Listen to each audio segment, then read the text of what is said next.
So tonight, good evening, everyone. Tonight I'm going to read from Meditation, A Way of Awakening by Longpo Suchito.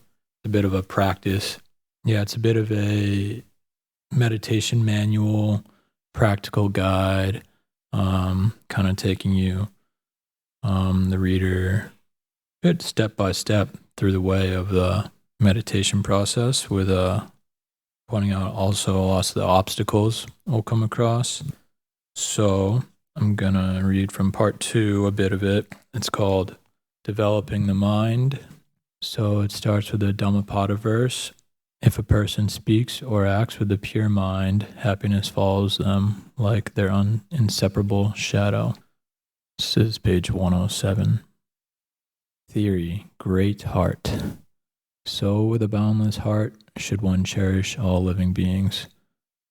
Sutta Nipata 149. Do you ever feel that you're on your own, that you're the odd one out, the flawed or failed one, the one who's getting a bad deal, or that you really messed up in your life? Maybe as you're reading this, you're ill or experiencing bereavement. Maybe you're serving time in prison. Maybe you're just feeling depressed or isolated. When you're feeling small or under pressure, what's needed is great heart. Great heart is something that will develop for you through meditation. The simple practice of being mindful of sitting still or steady walking brings you to a firmer place in yourself, your still center. This is because mind is a mixture of heart and brain functions, in which the heart is predominantly involved with the steady receptivity we call mindfulness and clear comprehension. The heart is not just a metaphor for emotions and intuitions. The physical heart is an organ of perception that A, emits electromagnetic impulses that check out what's happening, and B, is in continual neurological dialogue with the brain. So when we tune in to a still body or the rhythm of breathing, the message we receive is that things are fine and the brain quiets down. This is the often overlooked function of the heart. It is a major contributor to direct experience, rather than figured out, learned, or abstract knowledge. This calm offers a space within which another major heart attribute can come forth. Heart knowing is to do with feeling, and it inclines to coherence and ease. So through meditation, the warm emotional intelligence that we all have can open up and come forth. Also, the skills that you develop in referring to that inner ground will steadily strengthen your sense of balance and confidence, and that means you don't tend to get caught up in burdened or speedy states of mind. Meditation on the body, the direct experience of its feelings, energies, and rhythms, brings a receptive heart into play. From there, we can cultivate the heart as a center of attitude and inclination by picking up the heart's natural inclination towards empathy, anukampa. Then, when we consciously attune our thinking to empathy with others, this heart knowing is given a major boost and role in our lives. Empathy brings us out of isolation within which we get tight, defensive, or jealous, and it begins with a simple but often overlooked reflection that whatever state we're in, other people have been there, are there right now, will also come the same way, and get through it. It may seem like small comfort, but when you develop this reflection, it transforms that sense of being stuck in your predicament into the sense that we're in this together. This sense provides a ground from which the mind can lift out of its downward spiral. Because to have others there in the same struggle is an experience of solidarity. That's one aspect of what Sangha, the community of disciples, means. Empathy gives you a place to stand.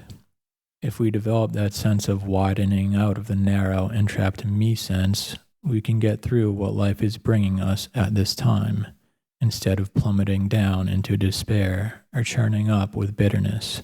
Because others have come through challenges, we can. This is the courage and confidence of the great heart, and it's in all of us. As long as we keep in touch with this capacity, the great heart stays with us. It can bear with what's passing through us and bring forth compassion for others. It mirrors and senses many changing states, but its reflective and empathetic nature isn't in any particular state. Properly trained, it can sense a mental or physical state, reflect on it, and also widen out of the limitations of that state. We don't have to deny a feeling or get lost in the stories that our emotions evoke. Empathy, developing the heart sense for life. In the following exercises, we use steady attention as a tool to investigate the nature and domain of the great heart. Any and all of these should begin with adjusting your center of perception from the abstract brain sense to the heart sense. The brain sense holds experience in generalized learned categories such as Monday, me, the living room. The heart sense gets experience in direct, present, specific detail. The clock is ticking. There's a smell of wax from the shiny polished table. My mood is quiet, slightly tired. My breathing is shallow. Whenever you take in the specific quality of how something is manifesting right now, the heart sense comes into play. To allow it the room to do so, you must put aside all other imperatives and attitudes of what is important or necessary. Be mindful, in other words. You may notice a softening of the visual focus and a sense of relaxation. From there, you can bring up the inquiry into feeling that supports empathy. Spend some time, 5 to 10 minutes, to get in touch with your bodily sense and with a few specific details of the world immediately around you, that which you can know through your senses. Notice that some give rise to agreeable and some to disagreeable feelings. Let that be the way it is. Then consider how you are right now, how you feel as an overall sense. Maybe it's a good day, or you're relaxed. How does it feel to feel that way? Can you appreciate the health, happiness, or ease and just be with it? Bring to mind an occasion when you felt really good, fulfilled, at ease, welcomed, whatever feeling good means to you as an expression of heart. Or imagine what it would be like right now to feel at ease. Keep bringing that memory or image back until you can linger in its effect, feeling the feeling and letting go of the idea or memory that evokes it. Contemplate how that feels in your body, especially around the heart area. Feel your breathing move through that area, through your entire chest, and open into that feeling. Imagine widening, softening, and keep steadily relaxing the chest, solar plexus, and jaw. As these areas unlock, let the breath energy bring the heart feeling to the entire body. Distill the sense of that into something sacred, something that is a part of your heart independent of time and place. Holding that as a wide field of awareness, contemplate whatever felt senses arise and move through it. Relax any attempt to understand or react to tingles and shifts. Keep returning to the wide field of heart awareness as if it were a pool of water through which other energies could pass and within which they can dissolve. When this reference is established, you can bring topics to mind. Maybe there are some worries or concerns or even distress. Maybe the pleasant state seems fragile. How does it feel to feel like that? Is there any sense of support or sympathy with that? Consider what that feeling depends upon: your health, your financial position, your relationship with another, your idea of the future, of what the future holds. What would it be like to put those matters aside for half an hour? Is there anything stopping you from doing so? Try that again. What would it be like not to base your state of being, good or bad, on the current state of affairs? If you sense an opening there, feel into that and sense how or even who you are in that open space. Is there anything stopping you from being at peace with yourself? If so, acknowledge how that feels. The nagging sense, or the sense of holding or of being stuck. What does that feel like? Does all of that have a bodily effect, such as tightness in the head or shoulders? Then, how do you feel about that sense of holding or being stuck? Can there be some empathy, some compassion maybe for that?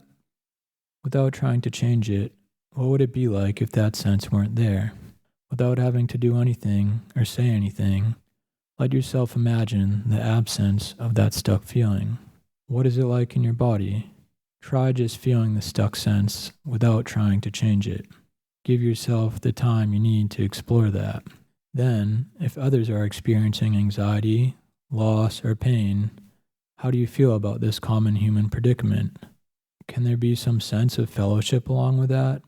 What would it be like to be able to help or even express sympathy for another person who is in a jam? Establish empathy in regard to people you are in contact with, then to people you know about, to animals, and to the general predicament of being sentient, vulnerable, and needing security.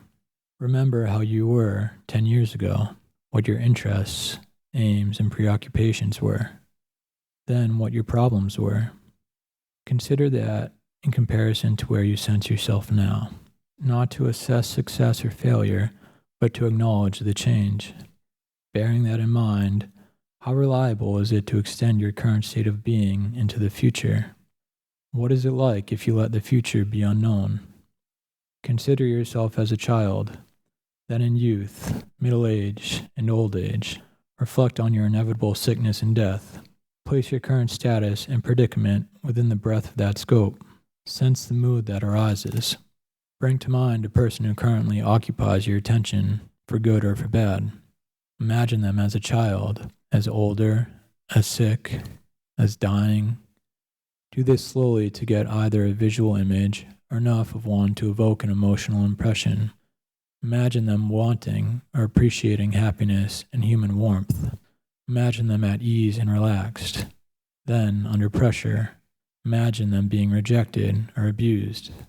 Notice the changes in the emotional tones. Sense yourself in the same way. Then recognize that someone else could do that same process of imagining about you. How would it feel to be seen or sensed in such a full and sympathetic way? How would it feel to be seen out of a role or current state, and as someone more complete? Notice where and how that sensing occurs. Dwell a little longer in that heart space of empathy. Bring to mind something you've done that causes you regret, or something that your mind hastily dismisses, shrugs off, or justifies. Try to get a feel for how or who you were when you acted in that regrettable way.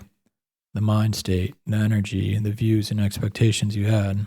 Witness all of that as occurring to a person unaware of the consequences of these actions. Keep that witnessing non-analytical, but get a sense for the impulsiveness, the fear, anger that were running through your system at that time. How does that feel? Explore the bodily senses and any shifts in energy. Witness all of this as it happens as energies and moods and even bodily states. Move out of the stories and judgments and into the shifts and flushes in the here and now. Acknowledge that these emotions and drives are common to all people. Let this move into forgiveness and compassion. Difficulties. A source of difficulty may be in trying to feel empathetic or trying to get some emotions going. This trying will almost certainly block the arising of empathy.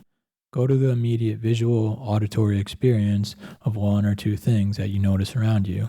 Even better, touch things, the grain of wood, the coolness of metal and how that differs from plastic, the textures of cloth. Slowly rub your hands together to get the feel of skin upon skin. Don't try to make anything happen. Just take these simple things in and notice whether they feel agreeable, disagreeable, mildly or acutely. These feelings may not be strong, but sense as a preference to stay with one object or to move away from it. So linger a while until you get it. That aimless lingering will help the shift to a heart sense. Notice that feeling occurs with no effort, except for the care and attention to the specific thing. There may be a difficulty in getting the emotional feel of various imagined or evoked scenarios. Again, we may feel pressured to come up with a nice compassionate mood, and that either falsifies or hinders the arising of the real thing. In this state, just take one instruction, turn it over and give it time. What would it feel like? If no particular feeling occurs, try visualizing something or someone very specific. your job, your boss, your mother, and so on, in a particular event. You might even try talking to yourself about it and listening to the mood in your voice. How does that affect you? You may also assume that you have to have perfect recall or the ability to visualize in fine detail. Actually, all you need is one touch, one evocative image. The exercises are not about chronicling or even capturing accurate literal truth. Instead, we're imagining, almost daydreaming, with a suggested direction and attending to the emotional traces in the heart. If this form doesn't help you, you might try sensing how other people's successes and problems affect you, even if they make you feel angry. How is it they make you feel that way? What in you objects to, resists, or is moved by others? Try to feel rather than think the answer. How can you look over that aspect of yourself which is affected by others? A way of sensing the heart without a topic is to stand in a quiet place with your eyes closed and try to get a sense of the space around you, whether it feels large or small, and whether you feel in direct contact with it or not. Take your time. The sense is not dependent on a single impression, such as a sound or temperature, but on the overall feel of the moment of standing in this space. And yes, it is helpful to focus one's attention on the chest region as if it were a large fingertip sensing the breeze. What arises may not be that clear as an idea, but there will be a heart impression of their overall sense of being in this place at this time. You can brighten and strengthen it by imagining what it would be like right now to be in the presence of a friend or to be seen or approached in a friendly way. Further, practice offering the heart. This is done in a formal way by making offerings to external images, such as Buddha images. Set up a shrine with a Buddha, bound it on each side with candles and flowers, and with a small incense holder in front. If this doesn't suit you, you can use a sacred image, or even just an empty space with a few flowers to define it. The main thing is to use something concrete, gladdening, or comforting that you can physically make an offering to. Offerings are both physical and heartfelt. We generally offer fresh flowers, symbolizing ethical purity, and light the candles, symbolizing wisdom, then place a lit stick of incense in the holder. Compose yourself for a few moments in recollection of the senses of the sacred and the sense of the sacred, of the great heart. Then offer yourself bodily by bowing to the shrine, keeping that sacredness in mind. You can then offer your voice through chanting a mantra or one of the longer chants and recollections of the Buddhist tradition. At this time, you may also feel moved to offer a prayer or aspiration for the welfare of all or any other being. Finally, offer the heart itself with a sense of opening to the sacred, to the path and the way. Contemplate that sense of boundless opening. Theory: developing the mind. Neither mother, nor father, nor any other relative can do one greater good than one's own well-directed mind. Dhammapada 43. In this part of the book, we'll look more fully into the cultivation of mind based on the skills developed through the previous instructions. In these, we learned a few things about mindfulness: the ability to bear something in mind, and clear comprehension, the ability to scan, evaluate, and get some understanding out of what is being borne in mind. It's a simple and direct cultivation, not a matter of adopting any belief system or academic learning. Yet out of this practice, there is a development of mind that taps into and strengthens our capacity for composure, integrity, and kindness. And most important, we gain the strength and understanding to clear the mind of psychological hindrances. Establishing the mind as witness. A key form of understanding that develops from meditation is insight, vipassana. It's a direct, rather than intellectual understanding that all mental activities, thoughts, and moods come and go. They fluctuate and pass. They're changeable, anicca. This may not seem radical as an idea, but as an experience, it shifts how we relate to such phenomena, and even what we sense ourselves as being.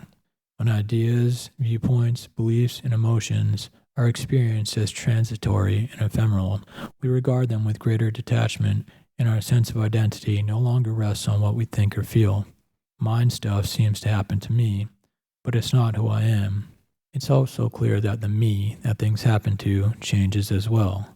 This me can be bright, receptive, sleepy, or irritable. It's sensed as myself, but its state is dependent on causes and conditions such as sense contact, physical health, and what the world landed on me an hour or a day ago. So neither the flow of mind stuff nor the receiver of its impressions offer any kind of solid identity. The receiver of mind stuff is mind consciousness, mano vijnana, and like any sense consciousness, eye, ear, nose, tongue, body, it is the stream of sensitivity that registers particular phenomena. In the case of mind consciousness, these phenomena, Dhamma, are thoughts, moods, memories, and impulses which arise dependent on sense contact. Within the stream of mind consciousness, the center is mind, heart, or awareness, citta. It can go along with what states are arising, react to them, distract, or formulate responses. It experiences a present state of consciousness in terms of agreeable or disagreeable feelings. Fear feels unpleasant, love feels pleasant, as well as meanings. This is threatening, this is food. And comes up with impulses like holding, rejecting, or classifying. All this requires careful attention, so mind takes up the central position at any moment in consciousness. And all of this behavior can be witnessed from the most fundamental base of mind, awareness. As it is in the central position, mind is experienced as the I and I am, hungry or happy or disappointed. But it's not an autonomous entity and it doesn't have a lasting state of being. It senses things differently when it's stressed than when it's at ease, and it's liable to come up with a different set of responses. Its activities and creations are also received into mind consciousness, so there is generally a considerable flux of mind stuff going on, dependent either directly on seeing and the rest, or upon thoughts and emotions. We might liken mind consciousness to a ball that is always rolling and swerving depending on the changing environment that it is in, with the mind as a part of it that interprets and responds how it is affected. To operate properly, the mind has to stay connected and not passive. An acrobat riding such a ball has to flex, know when and how to apply more muscle, when to throw out his or her arms to support balance, which way to lean in order to guide the ball in a chosen direction. If he or she fixates on an impression, gets rigid, and doesn't flex or spaces out on the scenery, they're going to fall off and then the ball will lose its steerage. Therefore, there has to be the factor of intention, above all, to stay on the ball, and secondly, to bear the skillful direction in mind. And the mind also has to be responsively connected and not rigidly clamped onto the object. It only operates effectively if it doesn't try to be autonomous. It needs to respond to what is arising in consciousness. It will be further impaired if it doesn't bear a right intention, harmlessness, compassion, non-greed in mind, and also if it is so fixed in its viewpoints that it can't respond to what is arising in the present. Yet, when it is held as a solid and independent self, that's what happens. The self-view is one that wants to have things my way. That means its way of relating is always biased.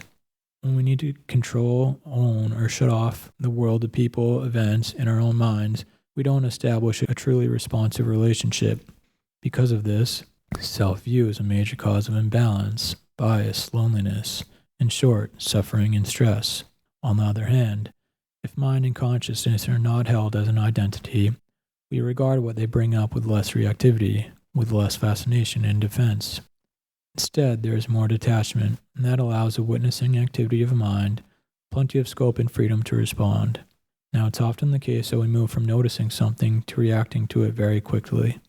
At other times, we are so involved with thoughts and feelings that we lose that witnessing viewpoint and lose touch with our intentions and ethical sensitivity. If we've lost or not found a full and responsive connection to consciousness, it's like we're not really on the ball. The mind topples and gets run over by the contents of consciousness, that is, thoughts and emotions, which of course radically affects what we think, say, or do. Witnessing, being mindful and aware, is therefore the single most important activity of mind. It's something we do most of the time, but often in a minimal way. This, therefore, is the basis of mind development. If you don't really know your own mind, how can you help yourself, let alone anyone else? As mindfulness and clear comprehension are exercised, this witnessing aspect gets stronger. Mindfulness and clear comprehension open up a space that allows us to respond and engage, or not, with our mind stuff. Then, because we're not so hooked up with all of it, We can choose the kind of attitudes, perspectives, and energies that work for our own and others' welfare. This doesn't mean putting a particular set of views or emotions or beliefs at the center of our life, but rather making witnessing mind our center and letting it determine which views, values, or responses are best suited to what's happening in the present moment. The blend of spaciousness that comes from non-involvement and the firmness of bearing something in mind allow a fuller range of emotional and psychological material to be present than if my opinions and self-interest are holding sway. Mindfulness and clear comprehension then allow mind consciousness to open and reveal where it's hot or tangled or biased, because at the moment of witnessing, the heart isn't acting on these tendencies, nor identifying with them, nor trying to fix them. I think I'll stop there, since a lot of content to